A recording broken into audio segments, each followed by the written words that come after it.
he teaches a class there. And that learning environment still exists there. At the Portland State University, they have this thing called CAT.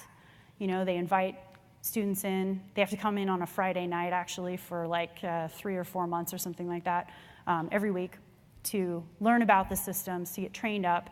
And they learn in this like real world kind of experiment environment where they get to try things out and break things. And then, OSU, OSL, I mean, again, similar kind of environment. They send the kids out there, give them real tasks to complete. It's great learning. So we figured out like how to create those. We just haven't really figured out how to share all of the stuff that we're learning in those environments.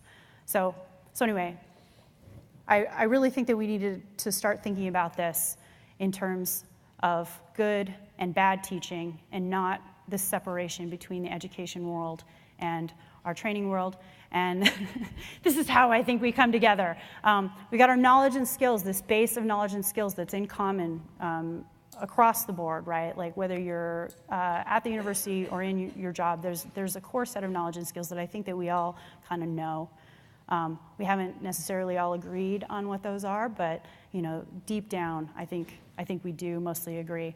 And then if we were to kind of classify the bits of training and education that are out there, if we were to start to divide it up a little more, we'd have these technical competencies over here, these specific technologies, whether that's, for a particular kind of router, a particular mail server or something like that. We've got these technical competencies over here, but then we've got the habits, the habits of what makes a great sysadmin, the things that you do in your job that make this a profession that we love, and most of us anyway love it, and that defines us separately. So if we started looking at all of this material that we have out there inside our companies and kind of divided it up like this, started classifying it like this, I think it would be a lot easier to share, and I think we'd find a lot more agreement when we're having these conversations.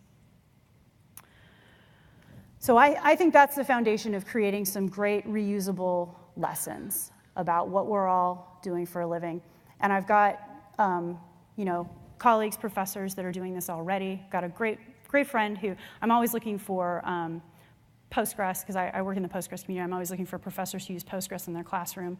And a lot of them don't do it for exactly what we were describing, right? They don't want to teach, they don't want to pigeonhole their kids into one technology. Instead what they'll do is they'll be like, oh, let's write a database from scratch, because everybody does that every day, right? But anyway, this one professor, he's really great. He takes these lessons about data modeling, and instead of just using